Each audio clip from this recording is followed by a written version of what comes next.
башына бириктирип мына ушундай кандай курулуштарга билинчишкен менин классташым досум ушу активист болсун десем грамота менен сыйланат, грамота куттуу болсун.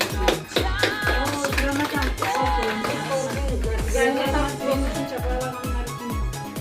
ушунча келип карабакта башын бириктирип баарыбыздын атыбызды чыгарып карабактын атын чыгарып Москвада жүрүп кайрымдуулук фондуна жакшы кызмат кылганыңар үчүн рахмат. Сыйлыгыңар кут болсун.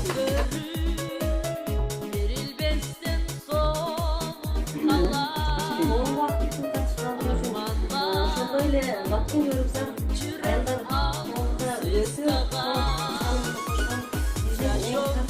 сулуу кызыбыз лидерибиз ушундай берген акчаларды мончоктой түзүп бардык акчаларды так туура берген кызыбыз Исмаилова Гүлизаган грамота менен сыйланат.